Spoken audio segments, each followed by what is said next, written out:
Alors c'est un paysan historique qui a décidé de faire corps avec les zadistes. Ah ben le voilà, il est en plein travail. Bonjour. Est-ce qu'aujourd'hui on est en pleine reconquête, bataille de la terre? Reconquête de la terre.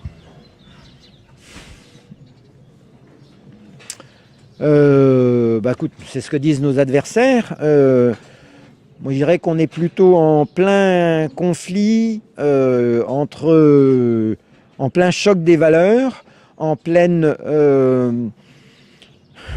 remise en cause en fait de l'agriculture, ce qui fait aussi l'agressivité du syndicalisme en face, parce que ils sont extrêmement furieux. On est en crise de prix sur les productions.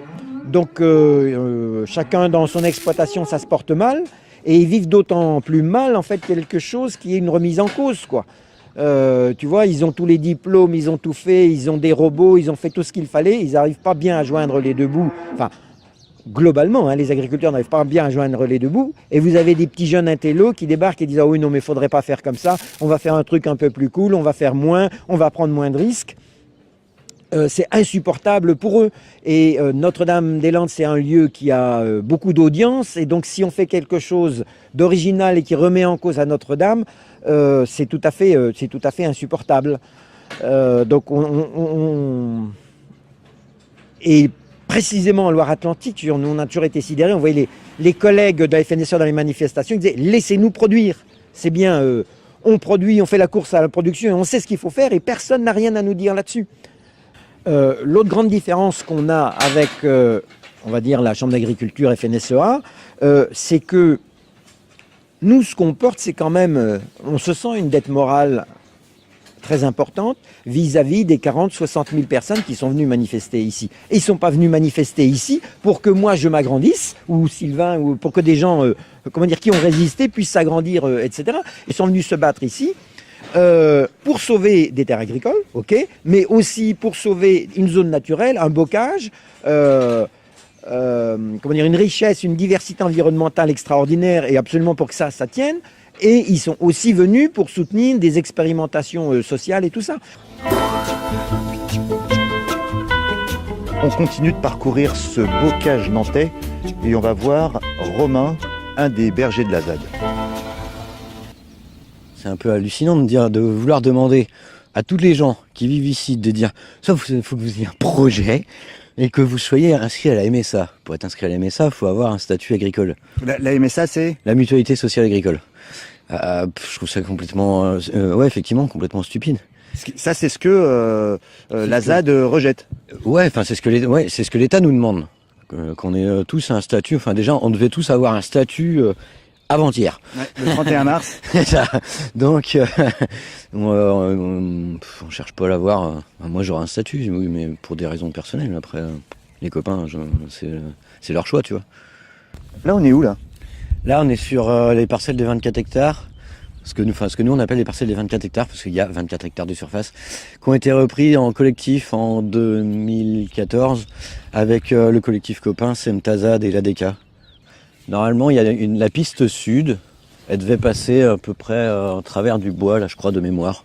Donc tout ça, ça devait être rasé. Ouais. On marche sur les anciennes terres de Vinci, parce que c'est plus à Vinci, vu qu'il n'y a plus d'aéroport. Officiellement, c'est encore à Géo-Vinci, ouais. Mais oui, là... c'est des terres que la Chambre d'agriculture, que la FNSEA 44 notamment, veulent reconquérir. Reconquérir, en fait, eux ce qu'ils veulent c'est que toute la zone elle revienne, enfin que tous les gens qui sont là se cassent et que la zone elle revienne dans l'aménagement foncier habituel. Et comme l'État veut vendre, moi je pense qu'il y a des gens qui veulent absolument acheter, la notion de propriété me fait un peu halluciner, mais donc oui, ils vont sûrement essayer d'expulser sûrement des lieux autour de la route, il y a des chances, mais et comment ça va se passer? Est-ce que la ZAD elle se prépare à ça, ou est-ce qu'elle a intégré ok, il y aura des expulsions? Non, la ZAD se prépare à ça parce que de toute façon, on a toujours défendu le fait qu'on refuserait toute expulsion. Donc à un moment, on a toujours martelé ça. C'est le moment de l'assumer. Toi, à la base, t'es un paysan sans terre. Moi, je suis originaire de la campagne, mais oui, je suis fils d'ouvrier, donc il n'y a pas un... Ouvrier agricole? Non, ouvrier de l'industrie, ouais. Ouais. Oui, c'est derrière ce que j'ai juré, c'est de jamais travailler dans une usine.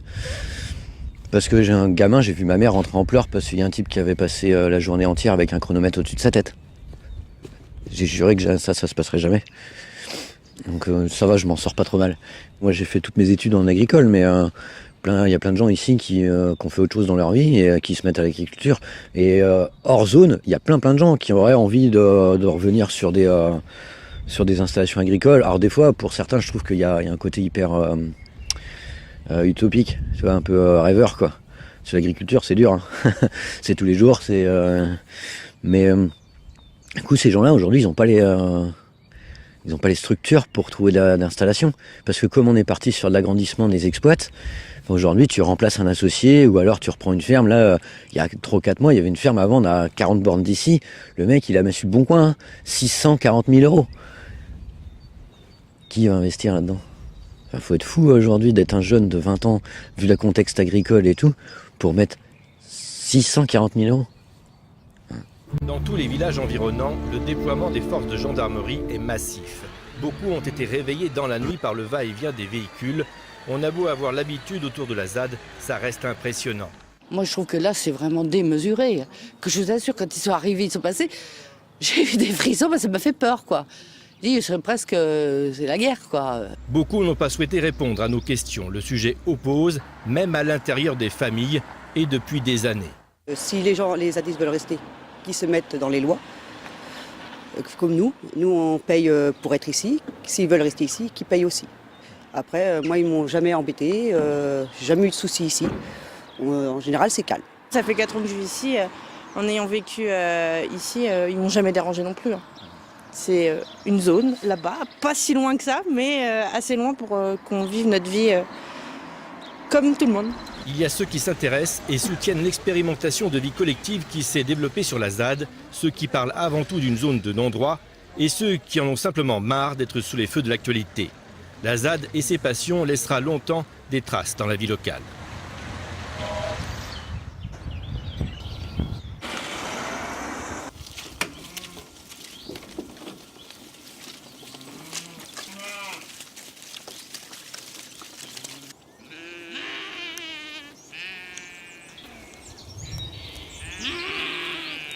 On est venu ici pour protester contre l'aéroport, mais pas que.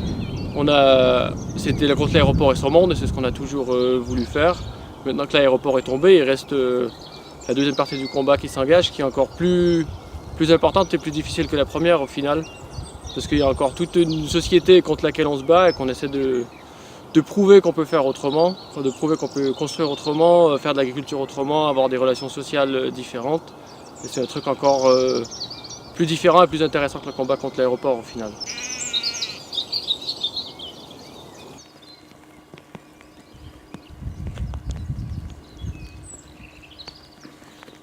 Je cherchais depuis très longtemps des collectifs pour agir de façon concertée et ensemble, et j'en trouvais pas, quoi.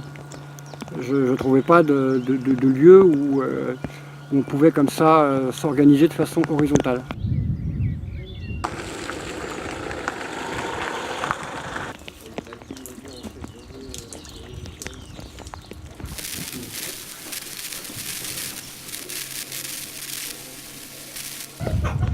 En fait, je pense que les gens qui viennent ici sont attirés aussi par une vision moins individualiste que propose la société dans laquelle on vit. Aujourd'hui, on voit clairement ce que donne cette société individualiste, avec une forte disparition de la biodiversité, avec de plus en plus d'écarts entre les riches et les pauvres. Et ici, nous, on essaye de penser collectivement, on essaye de penser pour le plus grand nombre, pour un petit peu tout le monde, plutôt que juste pour soi.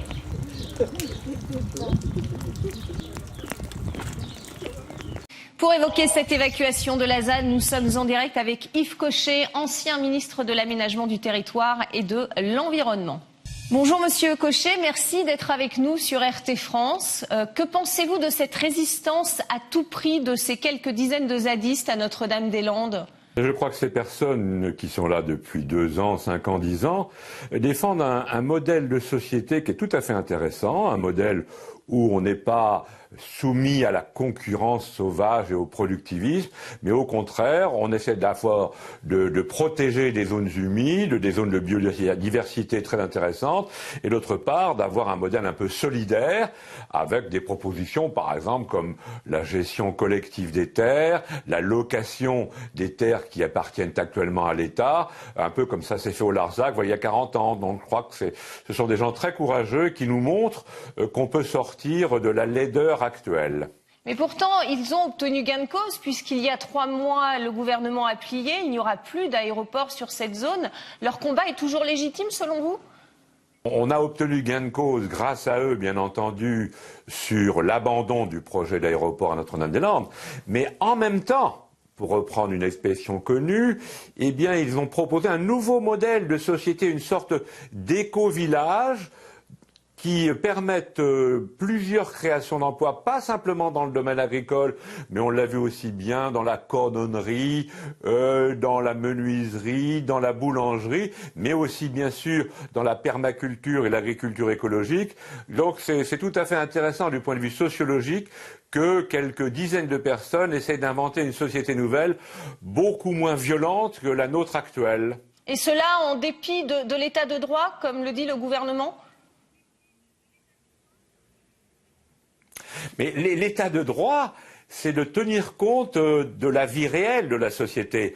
On pourrait faire d'ailleurs quelques parallèles avec la SNCF, les EHPAD, les hôpitaux, les universités. C'est de tenir compte du malaise qu'il y a dans la société et du fait que une partie des zadistes de Notre-Dame-des-Landes n'est pas issue du milieu agricole. Eh bien, laissons-leur le temps, 1 an, 2 ans, 3 ans, pour montrer qu'avec leur nouveau modèle, ils peuvent parfaitement remplir les conditions à la fois d'une vie agricole en payant des cotisations comme il le faut, mais aussi en montrant qu'une société plus paisible, peut-être plus rurale, mais aussi plus solidaire et plus écologique est possible.